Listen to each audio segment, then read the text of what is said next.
Attention, ladies and gentlemen. Our nation is officially under attack. Spears and daggers keep being thrown at our nation because we choose to stand for what we believe in. There's bombs, there's missiles, they keep being thrown at our nation. Wow, it sounds like Uganda's in a pretty bad state with all those missiles and bombs and spears and knives going off. My condolences. Because we're considered a nation that is out to violate human rights, and yet we're out to preserve humanity. Spears and daggers keep being thrown at us as we're considered backward, uncivilized, barbaric Uganda, yet we choose to preserve our heritage, our African roots, our belief in the Almighty. Hold on a second. That's absolute bollocks. A, there is no war currently going on in Uganda over it being a predominantly Christian nation. And B, it is not your African heritage. Christianity is a Middle Eastern religion that was brought to you in the 19th century by British missionaries and colonial settlers. What on earth are you talking about? Greetings and welcome there, people of YouTube. This is Essence of 40, doing a video response to a speech given at the National Thanksgiving service in Uganda. With that said, let us continue. These spears, these daggers, these bombs, these missiles, they hurt us, they bruise us, they scare us and threaten us, but we refuse to break. We refuse to be another Sodom, another Gomorrah. We choose to say no to the very things that destroyed these two cities. A rather childish and spiteful deity? No, I'm being serious by your own biblical account. The people's actions did not destroy them, of either Sodom or Gomorrah. It was a deity who decided, what the hell, I'm just going to smite all these people, all the women, all the children, all the poor, all the innocent men that were there. Just forget everything like that and just kill the lot. Yeah, that really doesn't get you far. This is from the same text that also states that the same deity caused such uproar over the fact that humanity could get on without him. And this is by his own biblical text. He so much thought so and was so enraged by this fact that he scattered them across the land, confusing their language and destroying the unity they had formed as people.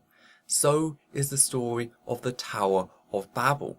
Don't believe me? Look it up. And yes, the world may not understand us, and very often we may be considered inhumane, and the worse they are, but we choose to refuse to be blinded, so blinded enough not to see the dangers of homosexuality. Okay then, if thou is blind, will you please show me how homosexuality is damaging, other than in the sense that religious persecution of homosexuals is damaging to the individuals? See, homosexuality does not just destroy us emotionally. Yeah, you can't just assert that and expect me to take it, you know. It's not a backed up point with any evidence behind it. It's just an assertion. It destroys us physically as we choose to succumb our bodies to sexual abuse, pain, and things that were never meant for. Here's a fun fact. Anal sex is pleasurable, and this is a fact I don't understand why Christians don't seem to get it. It's one that humanity has known since ancient history. It goes far back. The nerve endings in the anus and the sphincter may not have evolved for that purpose, but nonetheless have been used in that way. This argument would be the same as going, our hands did not evolve to drive cars, therefore driving cars is wrong. Or if you want to keep it sexual, we did not evolve hands to assist us with sex, etc. So go find your partner and attempt to have sex with only your sexual organs touching. Don't use your hands or your feet or your legs or any other part of your body which did not evolve specifically for the act of sex in sexual intercourse. Give it a try. It's going to be a funny thing to watch. It destroys the very sole purpose that God envisioned love to be. It destroys not one, not two, or a bundle, but a whole generation. In the beginning, God created Eve beautifully for Adam to complete him. Here's a question. If a creation should reflect the nature of the creator, i.e. the more skilled and passionate a creator is, or an artist is, the more advanced the creation should be, the better the creation should be. What does it tell us then that humanity, according to the Bible, came in installation packages, with the second installation package not actually being planned but merely botched on top because the first installation package had a lot of bugs? That's without taking into consideration the fact that whilst the second installation package was meant to complete the first one, it's the second one that led to the demise of God's divine plan. You should be careful when stating a designer or creator when the so-called creations have a tendency to violently explode. I believe Terry Pratchett put it best in his words from the book Small Gods on page 117. Or, to put it another way, the existence of a badly put together watch proved the existence of a blind watchmaker. You only had to look around to see that there was room for improvement practically everywhere. To love him, to help him, but most importantly to co-create with him. You hear that, Uganda? Sex is purely for procreation, so if you're a woman who's infertile, no sex for you. If you're a guy firing blanks, no sex for you. Hey, take it further. If the wife is not ovulating at the time that you have sex, it is a criminal action. Joking aside, to state that the main reason for sex in the human race is for reproduction is laughable. Our procreational potency is low compared to other species, whilst our enjoyment of sex is extremely high. Why is this? Well, this might have something to do with forming strong bonds between individuals, which increases the individual's mental health and state, and through a collective of that, increases society as a whole. It betters society together. Recreational sex is a good thing. And it's not as if we are the only species to realise this. One interesting area of study is being done into the differences between bonobos and chimps on their social structure and social solidarity. You see, chimps are typically more aggressive and male-dominated, whereas bonobos are typically far more sexual and actually female-dominated. They're more matriarchal than anything, and we do see differences in patterns of behaviour. I'll give a link to a general differences listed, but if you want to do more deeper reading into that, I would definitely suggest it. It's a very interesting field into evolutionary psychology. So, yeah. Imagine, just imagine, a nation with only Adams and Adams or Eves and Eves. I can't help but wonder who will give birth to our children, who will give breath, life, sight to the next generation, who will co-create the leaders of tomorrow. No one. No one, ladies and gentlemen. That's why we choose to say no to homosexuality. Not because we are out to hate, to hurt, or to kill, but because we want to see a better tomorrow. Oh yes, how could I forget how each of those Western societies, after legalizing homosexuality one by one, crumbled under not being able to produce enough children to sustain themselves. Oh wait, that would be the case if there was any fact behind what you stated, when there is not. You see, legalizing homosexuality does not turn everyone homosexual.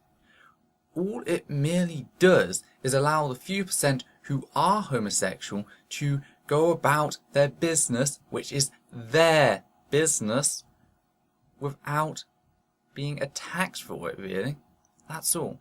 The fact that you think if homosexuality was made legal, everyone would do it instantly, raises some questions about your own sexuality there. However, let's run with your hypothetical. Let's give you your scenario. Let's say that the moment that homosexuality is legalized in Uganda, every man and woman dropped his pants and fucked someone of the same sex to near death in possibly the most metal way going. Let's say that happened. So what?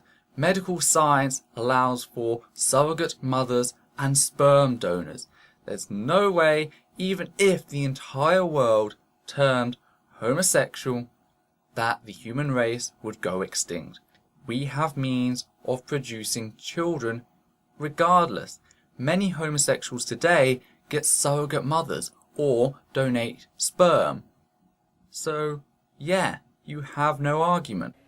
And perhaps you're out there thinking, look, I am gay, I am lesbo, I can't change, I was born this way, I am destined to be this way, God created me to be this way. Well, you are wrong, my friend. Please disprove all the empirical data that states the opposite of what you just said. See, God created you beautifully, not to be used and abused and in pain in the name of love. Sometimes love hurts, that's true, but this is a fact of life, regardless of you being gay, lesbian, straight or bisexual. It doesn't matter. Love hurts. So what? You're inflicting a double standard here in stating that because this group I don't agree with, has sex with members of the same sex as themselves, that therefore they must be denied the right to be who they are and stick it where they want as long as they have informed consent from another individual. Yeah, that's wrong. He created a much better purpose for you. See, homosexuality has never been nature. It is a behavior like any other sin. And God did not create us to be sin. He created us for a much greater purpose. That's why he sent his one and only son to die on that rugged cross so that we would be free of all sin, including homosexuality. I just love the disconnect here about how sin infected the world in such a vile way, compared to our earlier comments on how Eve was like God's greatest gift to Adam. I can't be the only one to see the irony here. It is just immense. It is just comical. So, yeah, and the fact is, Christ came for you Christians. Don't believe in Christ, so yeah, you don't get to run my life or the life of other atheists or other religions. That's not your rights. And perhaps you're thinking, look, I am this, I can't change, but have you tried? Have you really tried enough? Have you talked to God, your creator, your father? See, God formed us. Sin deformed us, but he can surely transform us. You know what? Someone has to make a CV for God.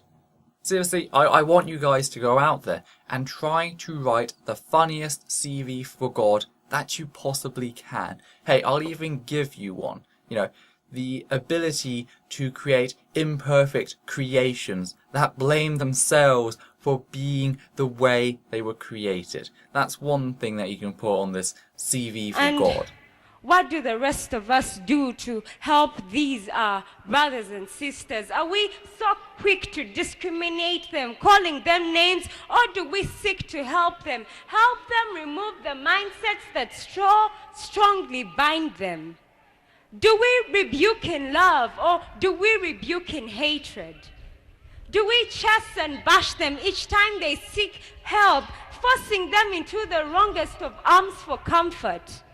Have we given up on them, calling them unredeemable and hopeless? Or do we keep hoping, praying that someday they will get back, someday they will see the light, someday they will change? See, God has not given up on any of us.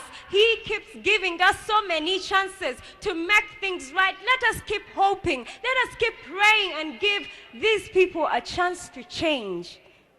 Through our actions, through our words, do we portray God's love enough to redeem, enough to serve a generation?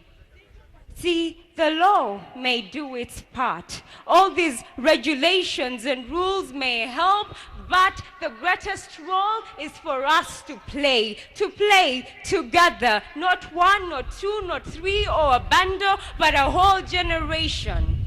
So ladies and gentlemen, let us come together, not to just save our nation, but save a whole generation. Thank you very much. Hatred and bigotry, disguised as love, is still rotten to the core. Going back to Sodom and Gomorrah, the one man God saw righteous enough to save from there, out of all the children, all the homeless men and women, the one man righteous enough to be saved is a man who offered his daughters for rape. If this is where Uganda gets their values, they have far deeper issues than two people of the same sex deciding they love one another. Believe me.